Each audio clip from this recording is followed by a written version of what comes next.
como diría el apóstol Pablo, en esta ocasión creo que me vais a tener que tolerar un poquito, ya que el mensaje va a tratar acerca de la carta a los Romanos, capítulo 12, versículos 1 y 2.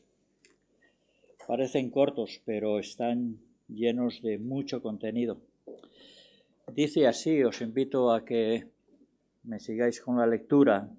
Carta a los Romanos, capítulo 12, versículos 1 y 2.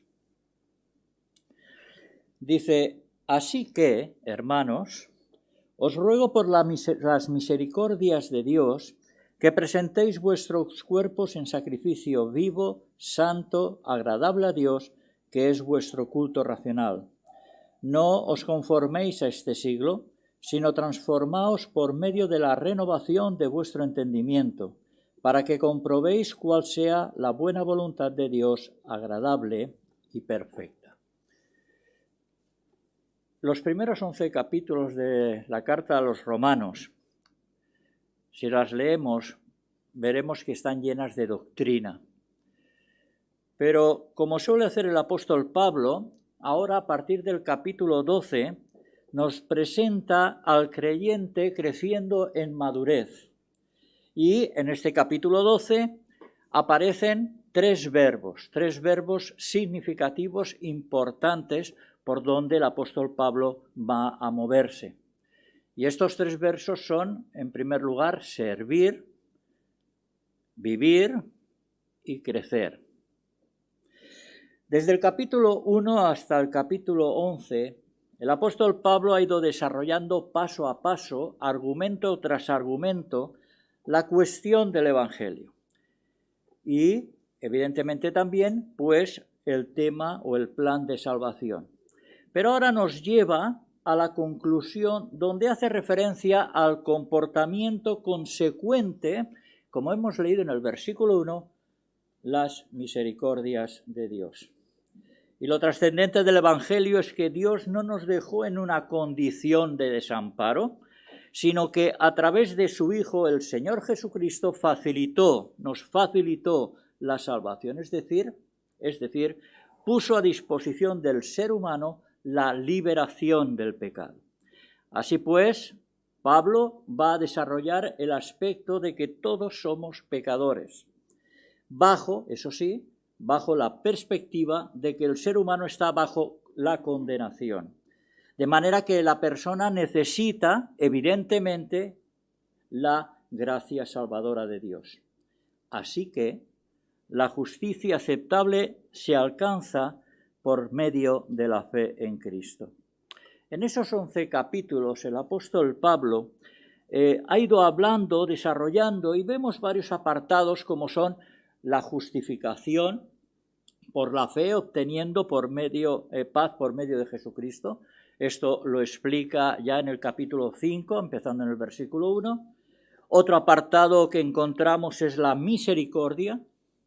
Otro aspecto es que debido a la unión con Cristo, aparte de haber sido justificados, aparece en nuestro camino la santificación. Y por último, como compendio, sería el Evangelio en sí mismo. Por tanto, todo lo desarrollado lo lleva a la forma práctica a través de la expresión, como comienza el capítulo 12, así que. Por medio de esta expresión, el apóstol Pablo se introduce en explicar de una manera práctica, como hemos dicho, y que va a llevarlo hasta el final de la carta a los Romanos. Y todo lo dicho con anterioridad a este capítulo 12, lo va a ir desarrollando hasta el final. Pues bien, habiendo hecho esta pequeña sinopsis, este capítulo nos lleva a contemplar unas consecuencias en los creyentes que ya comienzan en el mismo inicio, donde los versículos 1 y 2 nos introducen a considerar la actitud del creyente frente a Dios. De modo que, haciendo una lectura pausada, una lectura serena, podemos observar por lo menos dos aspectos. El primero, la vida cristiana práctica se construye sobre el Evangelio. O, utilizando palabras del apóstol Pablo en esta misma carta, la vida cristiana se construye sobre las misericordias de Dios. Como hemos mencionado, por tanto, anteriormente, el así que, o por consiguiente, como traducen algunas versiones, nos lleva a una continuidad de todo lo expuesto en los capítulos anteriores y que ahora lo va a trasladar en su forma práctica. Y es evidente que la doctrina expuesta en los capítulos del 1 al 11 tiene que reflejarse en una buena conducta al identificarnos con Cristo. Y ello a la vez también producir un profundo cambio que se debe manifestar en acciones externas, pero también dentro del ámbito eclesial. Servicio, edificación y ayuda a los hermanos. Es interesante observar que el apóstol Pablo lo inicia también con la expresión os ruego, os ruego.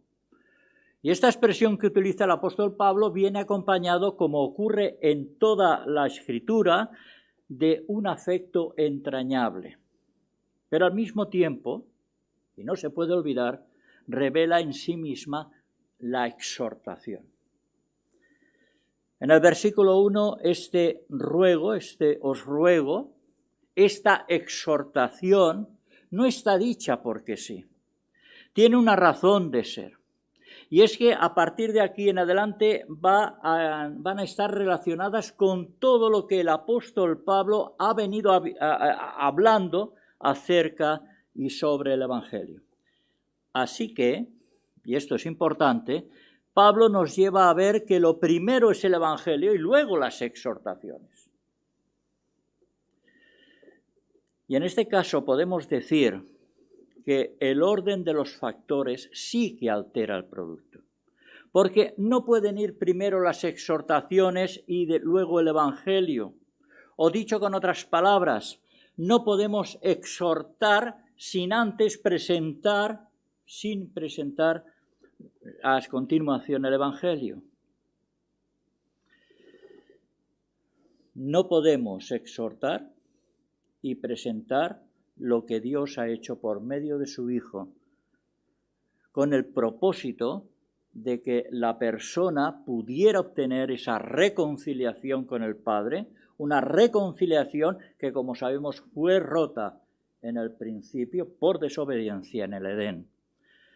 Por tanto, primero es el hecho, es decir, el Evangelio, y después el imperativo, que es la exhortación.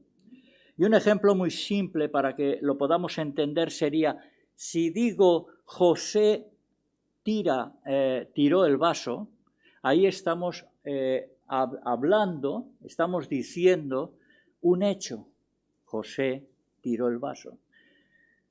Pero si digo José tira el vaso, lo que estoy mandando es una acción, que tire el vaso. Asimismo, si nos vamos, por otro lado, a las fuentes de ese tiempo verbal de os ruego, vemos que viene traducido de la palabra inicial ya y que hemos mencionado de exhortación o mandato. De forma que ese ruego expresado por el apóstol Pablo en estos dos versículos realmente es un imperativo. Y esto hace que, en términos bíblicos, los hechos del Evangelio vayan en primer lugar y las exhortaciones después. Unas exhortaciones mostradas en la epístola que miran hacia la gracia de Dios. De manera que el apóstol, con la autoridad y con la calidad de apóstol, sus exhortaciones se convierten en mandatos. Y esto lo podemos apreciar, por ejemplo, cuando nos acercamos a la primera carta a los Corintios, en el capítulo 14, versículo 37, que dice: si alguno se cree profeta o espiritual, reconozca que lo que os escribo son mandamientos del Señor. Así que lo que está haciendo Pablo es apelar precisamente a las misericordias de Dios. Y el no tener bien claro esto puede llevarnos, digamos, a la confusión, digamos, que están o que hacen, ¿verdad?, algunos humanistas. Pues bien, por otro lado, y es notorio observar que en los 11 capítulos anteriores, en muy contadas ocasiones, aparecen exhortaciones o mandatos. En cambio, cuando ya nos introducimos en el capítulo 12, por ejemplo, y en adelante, pero por ejemplo en el capítulo 12 aparecen una tras otra. De hecho, si nos fijamos en este capítulo 12, encontraríamos ya unas 20 exhortaciones. Dicho lo cual, Pablo establece la base de la conducta cristiana diciendo: así que, hermanos, os ruego por las misericordias de Dios que presentéis vuestros cuerpos en sacrificio vivo, santo, agradable a Dios, que es vuestro culto racional. De entrada Pablo no habla en singular, no dice misericordia. El apóstol Pablo en el texto dice misericordias, de modo que está haciendo referencia a las múltiples misericordias de Dios hacia su pueblo y en general hacia el ser humano. Y gracias a Dios, como dice Jeremías, nuevas son cada mañana. En esta epístola a los romanos podemos apreciarlas en lo referente a la justificación. Capítulo 4, versículo 25, Pablo dice: el cual, Jesús, fue entregado por nuestras transgresiones y resucitado para nuestra justificación. Claramente, aquí en este texto se nota la intervención de la misericordia de Dios. Pero hay más, porque si nos vamos a los evangelios y recorremos el camino desde Getsemaní hasta la resurrección del Señor pasando por el Calvario, podemos apreciar la grandeza de las misericordias de Dios, porque es ahí en la dimensión del Gólgota donde se puede apreciar en su mayor esplendor. Por consiguiente, no se pueden entender las misericordias de Dios lejos de la cruz. De manera que esas misericordias de Dios que se han recibido y que se han hecho, se reciben, de hecho, deben reflejarse y proyectarse hacia los demás. Ahora bien, entramos donde la vida cristiana práctica se desarrolla bajo las misericordias de Dios, trayendo unas consecuencias. Y estas misericordias de Dios traen esas consecuencias, porque Pablo continúa diciendo que presentéis vuestros cuerpos en sacrificio vivo, santo, agradable a Dios. Inicialmente, Pablo transmite el mandato que se presenten en sacrificio.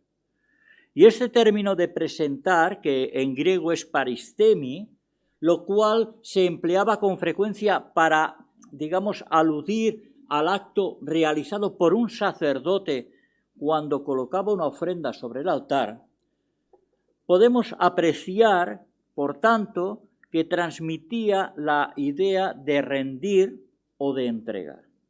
Así pues, la primera consecuencia es servir a Dios. Y esto implica que como creyentes nos pongamos a disposición de Dios. Y para entender lo que dice Pablo con la expresión vuestros cuerpos en sacrificio vivo, debemos de remontarnos al Antiguo Testamento, al Antiguo Pacto, para donde allí observamos el sacrificio que era necesario hacer tres cosas. Primero, que hubiera un templo o un tabernáculo. Templo a partir de Salomón, tabernáculo cuando el pueblo sale de Egipto y anda por el desierto. En segundo lugar, también es necesario que hubiera o que haya un sacerdote. Y en tercer lugar, un animal. Estos tres aspectos eran necesarios para la adoración a Dios. Sin embargo, en el Nuevo Testamento, cuando nos adentramos en él, estos tres elementos señalan directamente al Señor Jesucristo. Cuando nos vamos a Juan, al capítulo 2, allí encontramos la escena donde el Señor, ¿verdad?, está en el templo, se acerca al templo, el cual se había convertido en un mercadillo. Y encontramos a Jesús exclamando que no hagan de la casa de Dios, de su Padre, un mercado. Y en este escenario, aquellas personas que estaban junto a él les dice: destruid este templo y en 3 días lo levantaré. Y aquellos que estaban allí resulta y le preguntan: bueno, pero ¿y tú en 3 días lo levantarás? Vayamos al versículo 21 de Juan. Mas él hablaba del templo de su cuerpo y no del templo, el cual habla del templo de su cuerpo, no del templo físico. En cuanto a la segunda figura, la del sacerdote, el autor a los Hebreos afirma en el capítulo 4, versículo 14: por tanto, teniendo un gran sumo sacerdote que traspasó los cielos, Jesús, el Hijo de Dios. Retengamos, pues, nuestra profesión. Y por último, en tercer lugar, Cristo dio su vida por las ovejas, es decir, por el ser humano. Y nos acercamos al Evangelio de Juan, capítulo 10, versículo 11, y allí dice el Señor: yo soy el buen pastor. El buen pastor su vida da por las ovejas.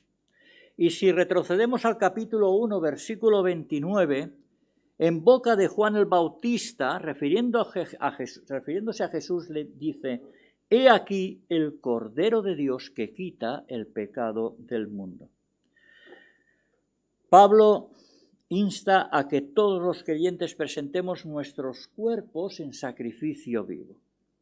Y cuando el apóstol habla de presentar nuestros cuerpos, no se está refiriendo solamente a la parte, digamos, orgánica, sino a la totalidad de la persona. El cuerpo exterioriza realmente a la persona. Por tanto, somos instrumentos para la alabanza a Dios, tal como expone el propio apóstol en su primera carta a los Corintios, capítulo 6, versículo 20. De manera que se ha de poner nuestra vida a disposición del Señor. ¿Pero de qué forma? ¿De qué forma? Como dice, una ofrenda viviente. Una ofrenda viviente, que es lo que viene a decir literalmente la frase sacrificio vivo. Y esto representa ofrecernos a Él, al Señor, sin reservas. Ahora, ¿cómo podemos ofrecernos? Sirviéndole. Viviendo vidas de consagración. Y es que presentarse como sacrificio vivo es una manifestación de gratitud a Dios por todas esas misericordias. Pero ese servicio no sirve de nada si se realiza puntualmente, si se realiza cuando a mí me apetece. La adoración no es algo místico, no es algo de impulsos. Es un acto de adoración constante. Recordemos que estamos caminando por el camino de la santificación. Ya no se está en la dimensión del viejo hombre, de lo que éramos, sino en la del nuevo hombre, de lo que somos, gracias precisamente a la obra de salvación realizada por el Señor en la cruz. Ahora bien, Pablo no se queda en el sacrificio que ha de ser vivo, sino que continúa. Y ahora pasa a nombrar y nos dice: pero no olvidaros, también es santo. Y cuando se habla de que el sacrificio ha de ser santo, agios en griego, se está refiriendo a que el creyente ha sido separado para Dios, apartado para un propósito, cuya dirección, como hemos mencionado hace un momento, es el camino de la santificación, un camino progresivo que no puede estancarse ni retroceder. El camino de la santificación es progresivo. Por otro lado, la palabra es bien explícita. Ahora nos vamos a la primera carta de Pedro, capítulo 1, versículo 16. Dice, sed santos, porque yo soy santo. Y aquí el apóstol Pedro, cuando remarca estas palabras, lo que está indicando es que no es una opción, sino que ha de ser el resultado producido en el creyente. Ha de ser una norma de vida, una norma de vida. Versículo 15 del mismo capítulo, como aquel que os llamó es santo, sed también vosotros santos. ¿En qué? Sigue diciendo, en toda vuestra manera de vivir. No es una opción, no es una sugerencia, es una exhortación, recordemos, un mandato al que hay que obedecer. Pedro, anteriormente a estos versículos, ha empezado con un por tanto. Versículo 13. Siendo así, con esta frase, con este término, por tanto, el inicio de la conclusión de lo que ha estado hablando precisamente en los versículos del 1 al 12. ¿Y qué ha dicho? ¿Qué ha estado diciendo Pedro en su primera carta? En resumen, sin extendernos, ha estado hablando acerca de la obra de Cristo a favor nuestro. De manera que cuando entiendo todo lo que ha hecho Cristo en mi favor, es entonces, y solo entonces, cuando estoy en disposición, o debo de estar en disposición, de hacer conforme a ese mandato, a esa exhortación de andar en santificación. Si antes, versículos 1 y 2, Pedro anima a andar en esperanza, a partir del versículo 13, Pedro nos anima a vivir en santidad. En otras palabras, a que orientemos nuestra vida verticalmente hacia Dios. Y Pedro nos alerta con 3 imperativos en este versículo 13 de su primera carta. Ceñid los lomos de vuestro entendimiento. Si lo decimos en el argot actual, apretaros bien el cinturón. En segundo lugar, sed sobrios, conduciros con templanza. Y esto nos lleva a contemplar el fruto del Espíritu que el apóstol Pablo ya en su carta a los Gálatas explica. Y en tercer lugar, esperad, o también podríamos decir pongan, como traducen algunas versiones, es decir, hay que esperar o poner. Y ahora viene la clave. ¿Qué debo de esperar o de poner? Por completo o completamente, en la gracia que se os traerá cuando Jesucristo sea manifestado. No es algo parcial, no es una parte de mi esperanza, es toda la que tengo, esa esperanza en poner en la gracia que nos traerá. Así pues, y volviendo nuevamente a la carta a los romanos con el apóstol Pablo, allí nos insta a que también el sacrificio sea santo, vivir en santidad. A continuación y en último lugar, en este versículo, Pablo instruye que el sacrificio sea agradable a Dios. Cuando lo contemplamos, observamos que es una acción. Es una acción. Una actitud en obediencia a Cristo, quien agrada a Dios, tal como leemos en el capítulo 14, versículo 18, porque el que en esto sirve a Cristo agrada a Dios y es aprobado por los hombres. El agradar a Dios es objetivo de la vida cristiana. Y nuevamente Pablo, ahora cuando nos dirigimos a su segunda carta a los Corintios, capítulo 5, versículo 9, así nos lo hace saber. De modo que la razón de ese agradecimiento descansa en la comunión con Cristo. Y esto es algo a tener en cuenta. Y todo es posible a la fe en Cristo. La fe que afecta de una manera global. No hay parcelas, no hay trozos donde se pueda prescindir de la fe, ya que es un todo la fe. ¿Se es o no se es?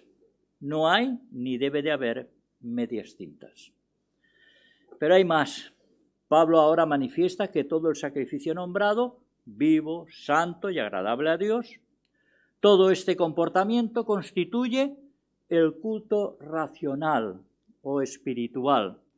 Y el apóstol lo utiliza para diferenciar el culto verdadero del culto falso. Por un lado, la palabra que utiliza el apóstol de racional, que en el griego es lógicos, de ahí se deriva la palabra que conocemos como lógica. Por otro lado, la palabra culto es la traducción del griego latreia. Y el apóstol Pablo, con el uso de esta palabra, se está refiriendo a un acto de servicio. De modo que podríamos decir que el culto racional o espiritual viene a ser el culto razonable de la entrega total como respuesta de adoración sincera a esas misericordias de Dios. Porque Dios no entiende de formas. Dios no entiende de formas, sino de actitudes. La adoración verdadera no consiste en poner velas, en poner incienso, ni música que nos hace adormecernos. Lo válido es darnos a Dios con sinceridad de corazón en agradecimiento y adoración. Así pues, todo lo visto hasta ahora se aprecia en el primer versículo de este capítulo 12. Pero ahora nos adentramos al versículo 2. Dice, no os conforméis a este siglo, sino transformaos por medio de la renovación de vuestro entendimiento, para que comprobéis cuál sea la buena voluntad de Dios, agradable y perfecta. Lo podríamos resumir de la siguiente manera, segundo aspecto. La vida cristiana es posible si se produce una transformación de renovación. Si tuviéramos que ordenar los dos aspectos, los del versículo 1 y el versículo 2, este versículo 2 perfectamente podría ir en primer lugar, como versículo 1, ya que si no hay una transformación en la persona, evidentemente no puede haber un sacrificio vivo, santo, agradable a Dios. Ahora la traducción que hace la Nueva Versión Internacional en cuanto al no os conforméis es no se amolden. No se amolden. Y si nos vamos a la Biblia de las Américas lo traduce como no se adapten. Y estas tres formas son correctas, aunque la expresión no se amolden tal vez nos puede dar más luz al texto. Si el primer aspecto, es decir, si el primer versículo es positivo, así que hermanos, os ruego por las misericordias de Dios que presentéis vuestros cuerpos en sacrificio vivo, santo, agradable a Dios, que es vuestro culto racional, si es positivo, cuando llegamos al versículo 2, comienza con una negación. No os conforméis, no os amoldéis.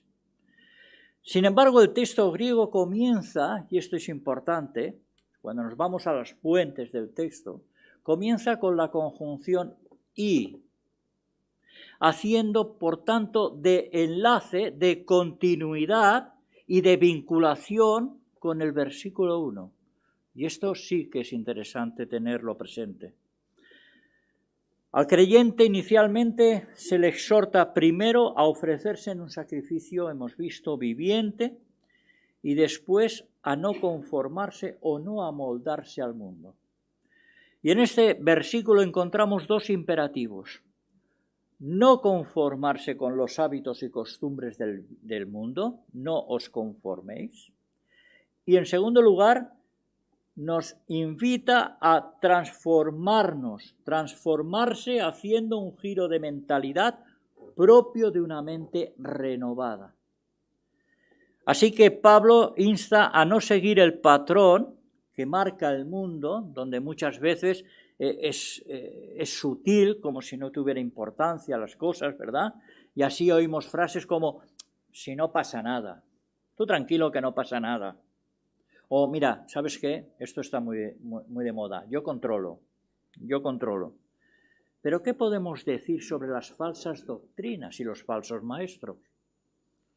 No es la primera vez que se introducen en iglesias. Así que el apóstol Pablo está llamando a tener un estilo de vida diferente al de la sociedad y a estar atentos. Pablo llama a que no nos dejemos arrastrar por valores que van en contra de la voluntad de Dios. Nos llama a un estilo de vida donde la ética, la moral y la espiritual sea coherente con las enseñanzas de la palabra de Dios. Es decir, con Dios mismo.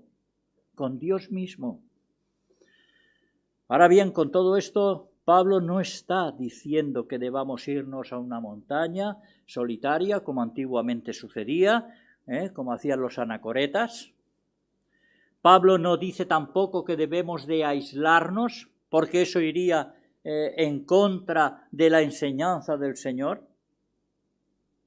¿Qué nos dice el Señor en Juan capítulo 17, versículo 15? El Señor está orando al Padre y le dice, no ruego que los quites del mundo, sino que los guardes del mal.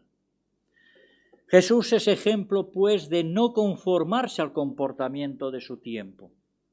Él estuvo en el mundo, compartió con las gentes, se sentó con publicanos y pecadores, estuvo en actos sociales como las bodas de Caná, pero no se conformó al mundo.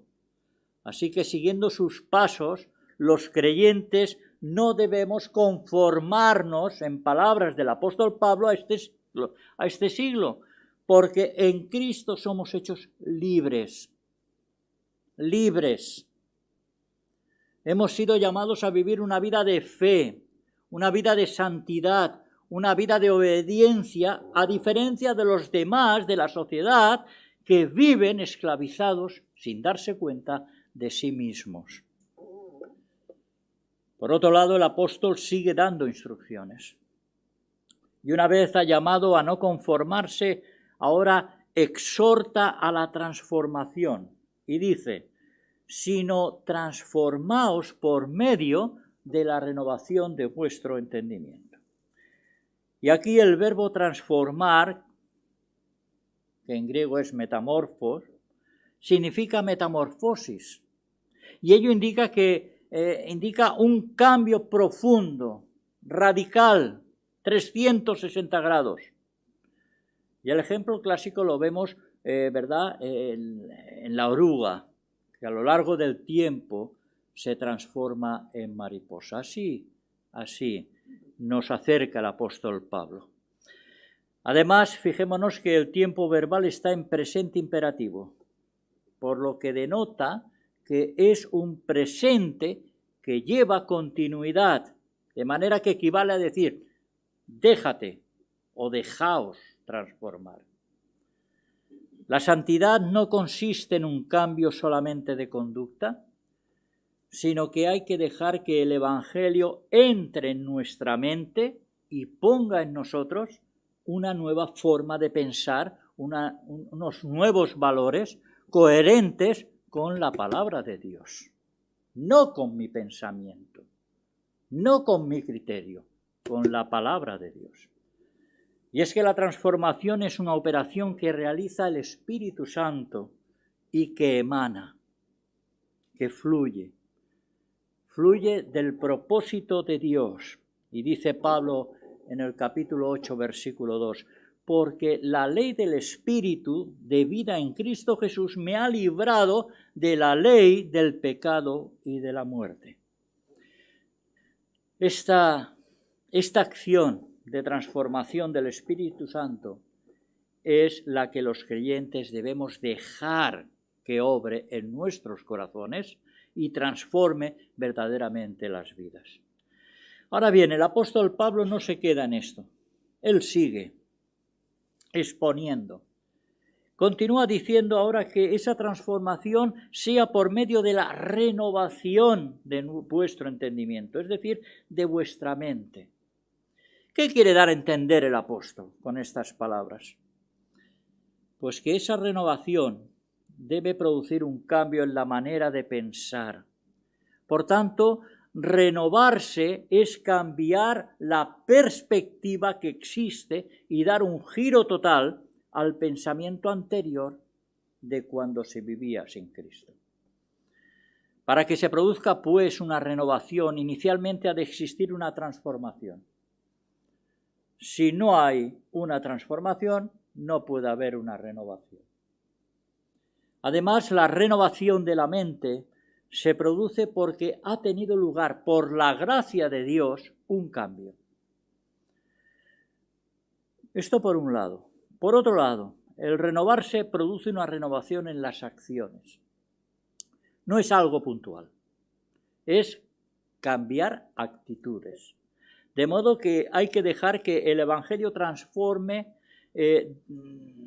la forma, digamos, de ver la vida. La forma de ver la vida. Al contemplarla desde la perspectiva de Dios. Ya no de la nuestra, sino bajo la perspectiva de Dios. Y de la misma manera que nuestro cuerpo físico se va renovando, ¿verdad? Y llega un momento en que deja de hacerlo, y es cuando envejecemos, así también ocurre con el espiritual. Es decir, si dejamos de renovarnos en el pensamiento, envejeceremos, pasando a ser creyentes aletargados, anímicos y sin crecimiento. Y esta situación personal también puede ocurrir en la Iglesia, porque cuando la renovación se estanca o se paraliza, la Iglesia decae. De forma que debe existir una renovación continuada, constante, conforme a las Escrituras. Ahora bien, la renovación tiene un propósito. Y sigue diciendo el apóstol Pablo. ¿Para qué todo esto? Para que comprobéis cuál sea la buena voluntad de Dios, agradable y perfecta. Aquí la idea del verbo comprobéis lleva consigo la de valorar. Sopesar. Por tanto, eso nos lleva a comprobar cada acción que hacemos en la vida y, consecuentemente, a sopesarlas frente a la voluntad de Dios. Una voluntad que recibe 3 adjetivos. El primero, nos dice Pablo que es buena. Es decir, es propio o característico de lo expresado. Y en este caso, de la voluntad de Dios, que tiene que ver con lo que expresa Dios a través de sus mandatos. El segundo adjetivo nos dice que es agradable. Bueno, aquí hay que hacer una parada, ¿verdad? Porque claro, no siempre ocurren cosas buenas. Ocurren cosas malas, a veces muchas malas. Pero ¿qué nos dicen las Escrituras? Romanos 8, versículo 28. Y sabemos que a los que aman a Dios, todas las cosas les ayudan a bien. Esto es, a los que conforme a su propósito son llamados. Y en tercer lugar, el tercer adjetivo nos dice que es perfecta. Y aquí lleva la idea de ser completo, algo completo. Nuestras voluntades deben desear y estar en sintonía con lo que Dios desea con su voluntad. En una sabia elección, después de haberlo comprobado, como indica Pablo, el creyente deja a un lado cualquier cosa que guste para tomar aquella que es agradable a Dios. Y el ejemplo lo encontramos en las palabras que el apóstol Pablo mismo escribe a los hermanos de la iglesia de Filipos, Filipenses capítulo 3, versículos 7 y 11. Aquí el apóstol Pablo nos dice lo siguiente: pero cuantas cosas eran para mi ganancia, las he estimado como pérdida por amor a Cristo. Y ciertamente aún estimo todas las cosas como pérdida por la excelencia del conocimiento de Cristo Jesús, mi Señor, por amor del cual lo he perdido todo y lo tengo por basura para ganar a Cristo.